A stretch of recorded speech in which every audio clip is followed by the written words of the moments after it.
Hey guys, Chris Nichols, Retirement Empire.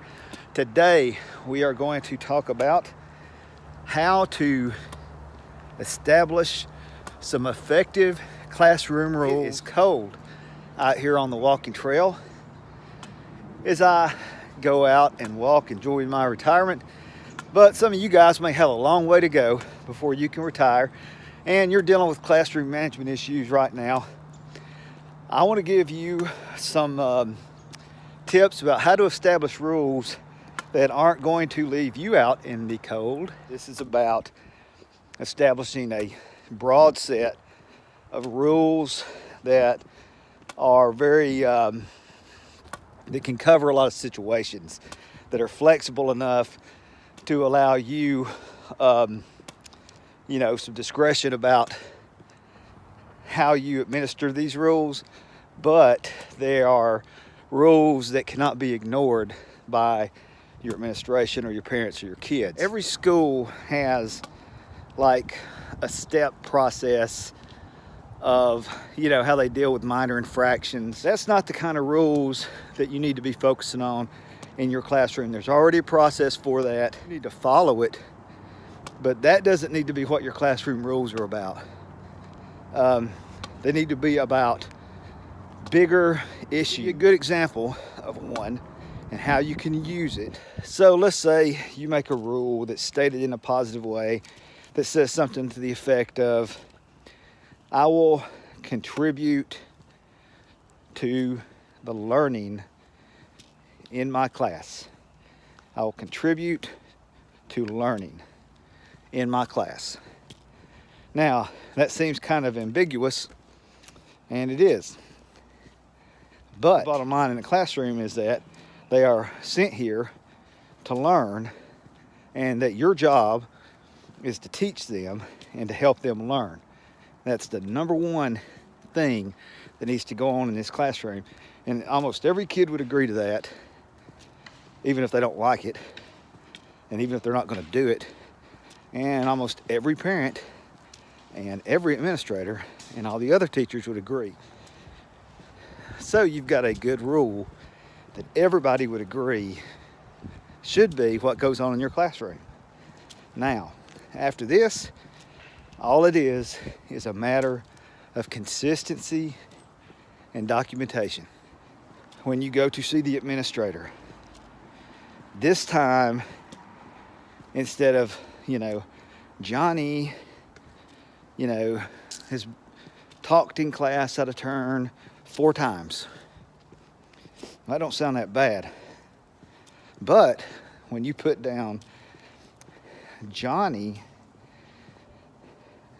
disrupted the learning environment, and he made it where other students could not learn on December 3rd because he did this. And then, so I gave him a warning. I took him out in the hall. It's documented. Johnny agreed that he would not document it. Document what happened. Then, the next time something happens, on December 7th, Johnny disrupted the learning environment of the class because he did this, which made me not be able to teach the class. So the other kids couldn't learn because I was spending my time doing X with Johnny. At that time, I talked to Johnny. I contacted his parents, record what happened. I talked to his parents. I said, listen, my job is to make sure these kids can learn. You just explain it to the parents like you explain it to the kids. And Johnny is stopping me from being able to teach, or Johnny is stopping the other students from being able to learn because this is what his behavior is. He is interfering with the process, the function of our school and the whole purpose of our school by his behavior. That sounds way more serious than Johnny talked out of turn. I mean, you've got to have something that they cannot argue with when you get them in there to that administrator. You got to put it on a tee for them. They're doing a lot of things. They're doing all these observations. they're dealing with some discipline issues that are way beyond what you may even fathom in your classroom, because they're dealing with every teacher's discipline issues. So when you walk in there and you show this process you've gone through, and you document the phone calls you made, and you documented, all this stuff, and you put it in a way that the administrator looks at it and they go, good night, she can't teach her class because of the way you're acting. And the other students, they can't even learn because of what you're doing. You're stopping other people from learning. Then the administrator is more likely to do what you want. I'm not making the administrator trying to figure out, what, I mean, like I said, put it on a T for the administrator. So when the administrator makes that phone call to the parent, the administrator can say, ma'am, these are what the rules are in that classroom. And they have violated this rule repeatedly. She took them out in the hall and she talked to them on this day, and she did this and she gave them this consequence, and then she called you, she's talked to you 2 times on the phone, and here's the conversation that you guys had on the phone. And then she did, just make it where they're, don't put yourself in a situation where they might get in trouble and they might not. Make it a slam dunk, okay? Because if you send a kid to the office and you send a kid to that administrator, you need something to happen. You need a win. And that may sound, well, it's not a contest between you. Well, it's not. But you don't want to send kids to the office and nothing happen, okay? You need to get your money's worth. You need to be in control of that classroom, and it does not need to look like the administrator is in control of this class. It needs to be you. Another rule, pick things that are like a big deal to the school system. Don't pick things that are just a big deal to you, okay? Like your pet peeve might be, I don't like kids to put their book bags in the floor because people trip. That's your thing. Pick something that's a big deal to the school system. It's a big deal to society. It's a big deal to the administrator.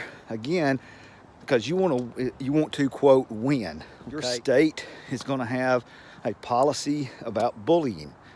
Now, you may not want to call this about bullying, but that is a big deal. The schools are mandated to, to investigate claims of bullying. That will get the administrator's attention.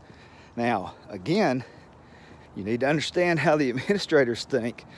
You don't need to accuse a kid every other day of bullying, because there are strict guidelines about what you can call bullying. You don't need to make the call whether it's bullying or not. You don't even need to use the word bullying necessarily with the kids, but you can use it to your advantage, okay?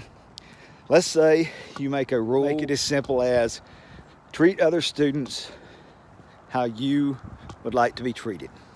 That's a simple rule. Everybody knows that. That's a pretty broad rule. But you can be consistent with a rule like that and use your same process for documentation that you use for other kind of infractions, and you can tell them, we're not going to come in here and call each other names. We're not going to do that. We're not going to make fun of other students because of their race. We're not going to make fun of other students because of their religion, whatever. You can explain it any kind of way you want to explain it. But again, the key is that you consistently enforce that you talk about it all the time. See, when you get these major rules like this, you can talk about them all the time. When it does get to the administrator and you give him that referral, or her, and it says, Johnny has made fun of the girls in class. Johnny called this girl a name. He did it again on this date. I talked to his parents. I explained to them what the state bullying law is and how that if it is a repeated behavior, it could be considered a bullying behavior. I talked to Johnny about how this could be considered a bullying behavior. Johnny has continued to call people names. He did it again on this date. I did this, I gave him you know, now again, you've put it on a T. You've not said he's bullying, because you can't determine that. But your rule can be tied into the state law on bullying. Evidence that you have enforced this consistently. You have evidence that the student has done this. They've done it on multiple occasions. You've brought up how that you discussed bullying behavior with that student. Brought it up with the parents, how you discussed what bullying behavior is. Can you help me, you know, get your son to understand that he can't call all the girls' names? Now, he or she may determine that it is not bullying and that it does not meet the criteria for bullying by law, but they're going to pay attention to it. They're going to check it out. You've got all your T's crossed and your I's dotted. You're more likely to get the maximum attention that you can get because you've taken the time to make a rule that is a high impact rule, that's flexible enough for you to make it fit how you want it to fit, and you can prove that the student is violating other students', you know, rights by their behavior. And you've treated it that way.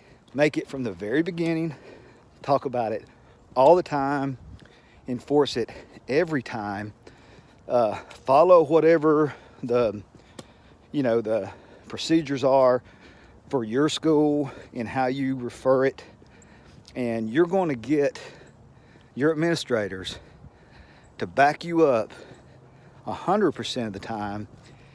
Have a good day. Nichols, retirement, empire. If you can retire, go for it. I'm enjoying my retirement.